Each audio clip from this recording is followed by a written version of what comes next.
All right, so Khokon had sent an email earlier. Is now the time for broken wing butterflies, and what strategies would work today in today's markets, I should say. All right, so the direct question from Khokon was, what do you think about strategies for today's market? Is the broken wing butterfly a good strategy? Do you have other suggestions? He went on to add, I'm still using credit spreads 4 to 5 days out to expiration. Okay, so that's what we're looking at here. My direct response for him before we could get the presentation together or post a video for him was butterfly strategies. Broken wing butterflies on condors make me nervous in this market. The market seems to want to stabilize. I replied this to him, I believe, on Saturday of last week. But there are still so many things happening that could cause the market to swing. War in Europe, size of impending rate hikes. And this week, we learned that we're probably looking at a 0.5, a half a point rise coming in May is what they're leaning towards. Could be a little bit more. We don't know. But right now, they're leaning towards a half a point increase in interest rate. Increasing, but hopefully stabilizing inflation. Okay, they came out with the new numbers. It was up again, as we saw. That was a couple of weeks ago, 10 days ago. But the hope is it's maybe stabilizing. We've got housing market concerns with the prices and the interest, housing rates increasing, lend rates increasing as well. And we just started a slate of big name earnings releases, and we saw much more. When I wrote this email to him, we had just seen the releases for JP Morgan, Bank of America, some of the bigger banks. We saw Netflix this week. That was a warning sign. But then we had some good earnings the next day. We saw Tesla pop. American Airlines did as well. But there were some other ones that were pretty negative, 5-6% drop at Freeport-McMoRan and so forth. And then we saw what happened today as well. Now, although I mentioned that it seems like the market wants to stabilize, which would be a good time if there was a stable, even maybe just a stagnating market, that's when you want a neutral strategy, such as a butterfly or an iron condor, or maybe a broken wing butterfly. But if I did arrange a broken wing butterfly, I would skew it to the downside, meaning the downside would have little to no risk, but there would be a higher risk to the upside. Again, this also carries risk of taking one of these strategies, a condor, a butterfly, or even a broken wing, on a stock that has earnings. But let's take a step back for a moment. What is this market? Here we're looking at SPY year to date, January 3rd, January 4th, up until now. And actually, I'm going to change my pen color here to better illustrate this. But what did we see? Well, we had that sort of disastrous January. Started out okay, and things started to come down here. And we saw a little bit of recovery at the end of January into February. And sort of this time period here, this might have been an okay time for a butterfly or an iron condor position, but it didn't last, did it? Then it went back down again. Then we saw an attempt to come back up and an attempt to come back down. Maybe in this period, wide enough condors or wide enough butterflies would have worked. Now, if you're not familiar with those terms, don't worry, we're going to cover that in just the next slide. Then we had this great rise, middle of March to beginning of April. And then we came right back down into this range. And here's our last 3 days, of course. There's this, the Netflix drop here, the sudden rise back up. And then Netflix didn't really affect SPY, but those bigger earnings came up and pushed it back up. We talked about Tesla, American Airlines, and so forth. But then the last 2 days, we've just seen this pullback after that initial enthusiasm. So this is a volatile market. And in all honesty, with the 3 or 4 points I mentioned before, with the interest rates increasing, fear still of inflation, conflict in Eastern Europe, and still going through the earnings season, I expect to see a lot more volatile. But this now, with the admission or the, I don't know what we want to say there, maybe the confirmation or belief that we're looking at a half-point rate hike coming out in May, this might be starting to price that in already because it's a known event. It might be higher by then. We don't know. But at least we know what we're kind of expecting by the comments that were made at the Fed meeting. Now, folks, moving along. Is it time for broken wing butterflies? What are we talking about a broken wing butterfly? Well, a condor, iron condor, or all call or all put condor is sort of a table profit and loss chart, meaning you have this stable plateau here as long as the stock stays between the two sold strike prices, whether you're in an all call condor, all put condor, or an iron condor, combination of a bear call credit spread with a bull put credit spread, well, you achieve the maximum profit for the position. A butterfly, standard butterfly, iron butterfly, all call or all put butterfly is similar to the Condor, but instead of selling calls and puts that are out of the money, that are away from the strike price, or selling one call that's in the money and one call that's out of the money, vice versa for the puts, the options you're selling are right at the money to maximize the at the money bell curve. You're still buying those outside wings. The advantage of a butterfly over a Condor is you're going to get usually a higher peak maximum profit, but you're also going to have a much tighter upper and lower break even. The stock only has to move a little bit before you start getting into the break even on the upside or the lower side.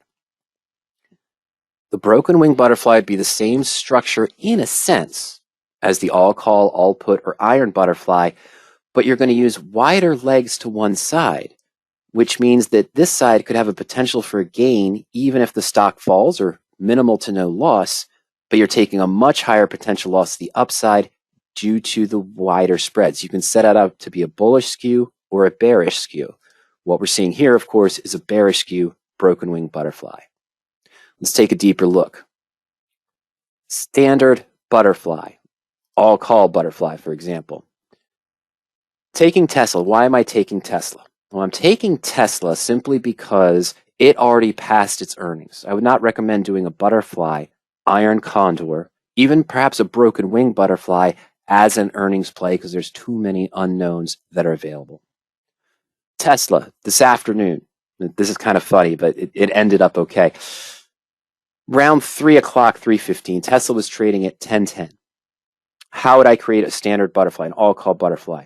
We're going to sell two of the right at the money 10.10 strike calls for $64.90 a piece. That's going to bring in about $12,980 premium. Now, at the same time, we're going to buy an out-of-the-money 10.20 call and an in-the-money 1,000 call. So we're going to pay some premium here. Now, the total debit on this butterfly at the time, again at about 3:05, 3:10 this afternoon, would have only been 25 cents, $25 per contract at midpoint. And that's the maximum risk. That is a very positive risk-reward profile. The max return is $975 if the stock stays right at $1,010. But remember, this is standard 20th of May expiration. Tesla staying right at this same price for the next 28 days, I'm not sure if that's a good bet in that case. But if it did, maximum profit of $975 against an investment of $25. But since this is an all-call butterfly, I have a bear call credit spread, selling a 10.10 call and buying a 10.20, combined with a bull call debit spread, selling a 10.10 and buying a 1,000.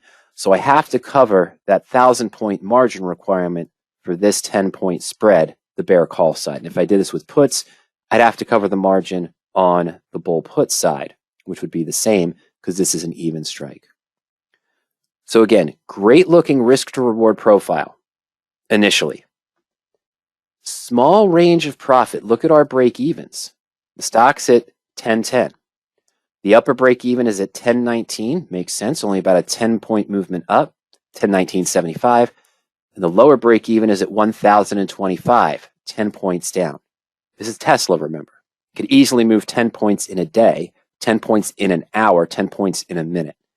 So not a lot of wiggle room here on this position for the upper and lower break. Yes, I could have taken wider strikes. I could have done another structure, but we're just talking about it in this case.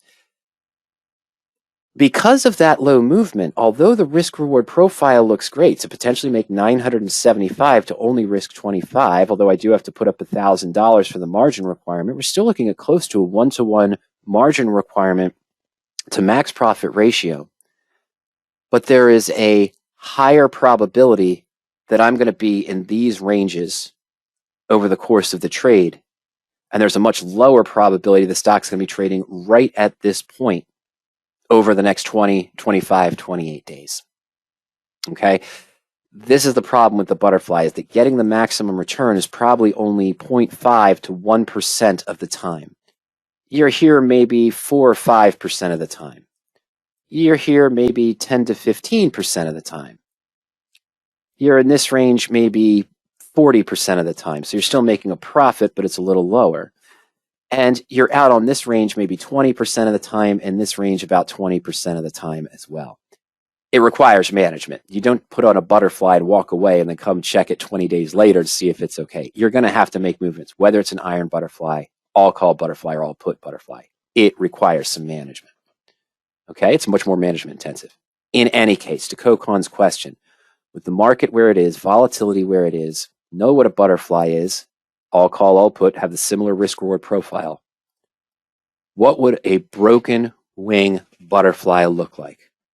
It's a similar structure, but in this case, we're going to still sell the same two at the money calls, the 10-10 calls. And I'm still going to buy that 1,000 call here for that bull call debit spread portion, buying a 1,000 call at 70.10, selling one 10-10 call at 64.90. That would give us our bull call debit spread with a debit of about $5.20 or so. Now, on the other side, instead of going to the 10-20 call, we're going to go much higher. We're going to go 40 points above to the 1050 strike. And we're only going to pay $46.78 instead of about $65 that it would have been for the 10-20 call to keep that even butterfly, the even strike difference butterfly. What does this do to the position? Well, now I'm receiving a net credit up front of about $1,300. We take $12,980 in. We're only paying out about $11,680. So we're taking in a credit. What that means is that even if Tesla starts to fall now and goes to these prices, this bear call credit spread expires worthless. We lose the value of this call that expires as well, but we keep the $1,200, $1,300 net credit as a positive. This is a bearish skew that I mentioned, that if I was to look for a broken wing butterfly based on Khokon's suggestion, I would be skewing it to the bearish side just because of all the things that are out there in the market right now. And again, I picked a stock that already had earnings, but it had positive earnings. There's nothing to say. This stock keeps going up now. My risk has moved up to $1,700, and my margin is $4,000. Why?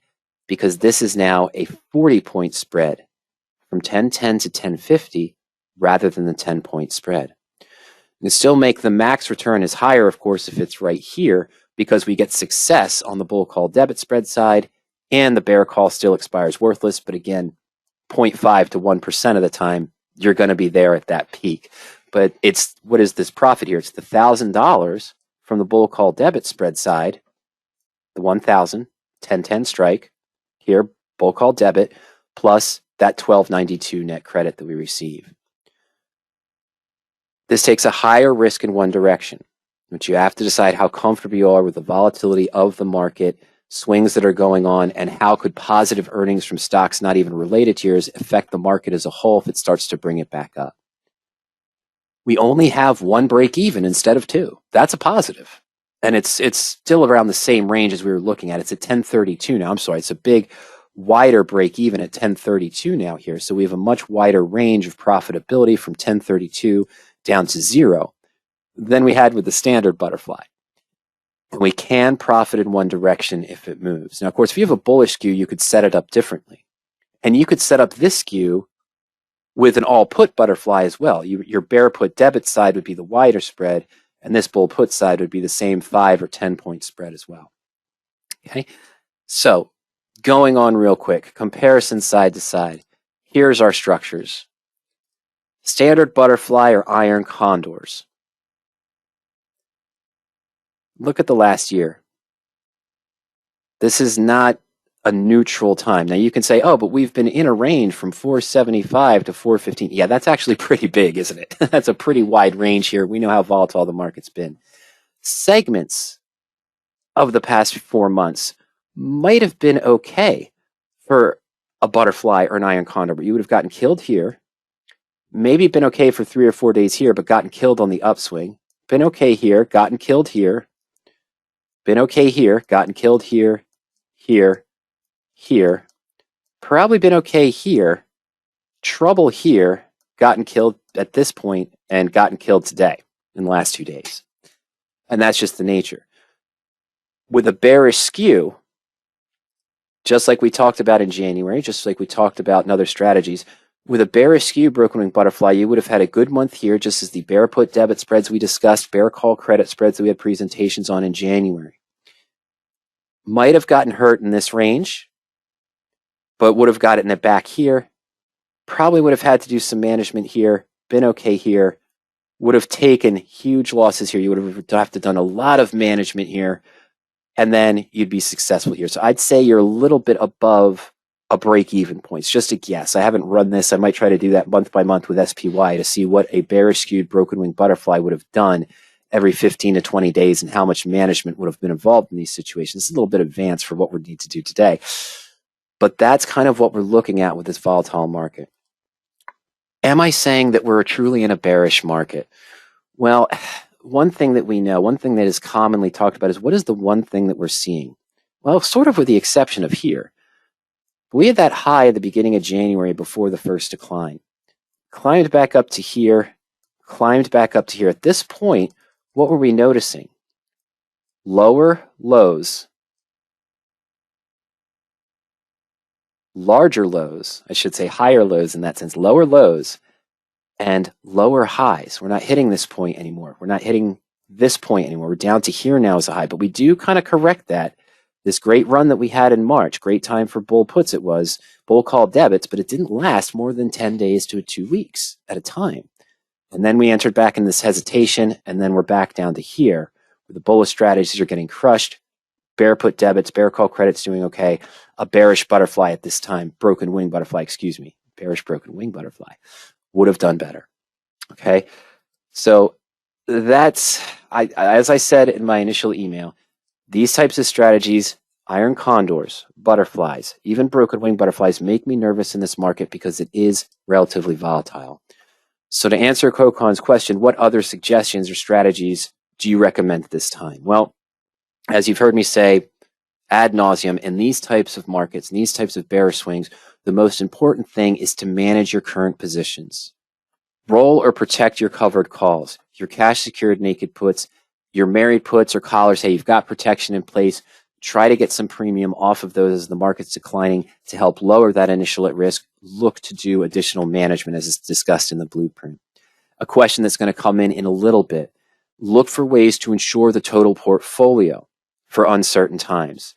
Buying puts on SPY with a small portion of your portfolio, 1, 2, or 3%. Shares of volatility ETFs, VXX, UVXY, for example, are ones we talked about, or buying calls on inverse ETFs, things like SH, the short SPY, or one of the ultra short SPY, QQQ, or other ETFs. I would not recommend buying calls in the VIX right now. When the VIX was at 18 or 19, I was thinking about buying calls in the VIX. I didn't. I added to my shares that I have in my portfolio of UVXY. In January, we covered bear put debit spreads, bear call credit spreads, calendar put ideas, and actually looking at a few back testing for bear call credits. Those did extraordinarily well if you would have traded them all the way through to Monday, April 18th. In those cases, that's just when I was running the tests. It stopped at Monday, April 18th. They did exceptionally well, even with that upturn. You gave up some portion there, but it could have been managed. Constantly trading bull put credit spreads or diagonal calendar spreads from January 4th to April 18th was pretty disastrous. The couple of back tests I did, the bull put credit spreads were down about 65%, that portion of the portfolio. But one key to remember, whether you're looking at doing bearish spreads, Khokon mentioned staying 4 to 5 days out because he has no patience, but it's also hard to go 1 month out with these kind of spreads at this time because we saw, looking at the chart of SPY, it's been all over the place. It's been very volatile. It's been hard to catch. You got to keep it sometimes shorter term, and you got to be able to adjust. I'm not saying switch strategies, switch from bullish to bearish every time you see SPY drop below the 20-day moving average or a new trend, or suddenly the market opens down. That's not what I'm saying. I'm saying in those cases, when you have a sudden shift or you see a sudden shift, the most important thing is to A, have that hedge in place for the total portfolio, manage your current positions first for either more safety, for more protection, or to limit risk on the positions. then look to maybe hedge it with other those. Also during January and February, did a lot of presentations on how to roll a losing covered call, roll a losing naked put, manage losing bull call debit spreads, and that just relates to point one above. Manage the current positions, but it makes sense in January and February why we were having those discussions with our users and with other options traders, because that's what was happening. Broken wing butterfly, or maybe a ratio back spread to the bearish skew, are they good ideas at this time, Khokon? Maybe, but you have to be skewed in the right direction that the market's going. And as always, any type of credit spread, even a broken wing butterfly that we saw had that wider upper break even but at a higher risk to the upside, or even ratio back spreads, should only be done with a small portion of the portfolio. Any options investing strategy, credit spread, debit spread, buying a call, buying a put, butterfly, condor, even if you think you have a low risk on a butterfly, should only be done with a small portion of your portfolio, because those are the strategies where you can lose 100% of what you invest in. You've heard me say this before, and if you haven't, you're going to hear me say it again. A lot of people teach that a credit spread is a low risk. You only have to cover the difference in strike prices, and your maximum risk is only the difference in strike prices minus the net credit. It's a known risk. It's only a low risk if you practice proper position sizing and don't overtrade the position, because remember, in those structures, credit spreads, debit spreads, some even calendar spreads, if you don't pay enough attention, butterflies, iron condors, you can lose 100% of what you put up into the position. And to me, by definition, that is not low risk. That's known risk, and it can be low risk, of course, if you practice proper position sizing. So Khokon, those are my thoughts on the broken wing butterfly going forward in today's market. Those are my concerns about the risks inherent, the volatility of the market, and expected volatility that we may continue to see going forward. So I hope that helps you out. I hope that helps better answer your question in that case. But in that same discussion, we talked about the broken wing butterfly that had that bearish skew, or along the lines of ratio back spreads that might be used. Now, ratio back spread is a little bit different here. The ratio back spread, some investors use this as an earnings play in one direction or the other. This is naturally a bearish skew. And what the back spread is, instead of a true ratio spread where you're selling 2 calls or 2 puts and buying 1, here you're buying 2 contracts and selling 1. So essentially we have an extra long put here that has infinite profit to the downside. But structured correctly, if you do it at a credit, if the stock does the opposite of what you want and it gaps up, you can still have a small profit of the net credit of 305 to the upside as well. The problem with this scenario, this structure, is it's not too bad to the upside because of the structure that I use. The upper break-even's at 81.95 and the stock's at 79.66. The lower break-even's all the way down to 68.05. Okay, so this is buying 2 75s and selling a slightly in-the-money 80 put. Or did I do an 85? I'm sorry, it's an 85 put that we sold in this case. But again, you can see that there's this risk here of what? In the earnings with DAR right at about 80. Okay, so maybe it falls 10 points on a bad earnings, goes to 70. Maybe it jumps up 5 points and goes to 84, 85.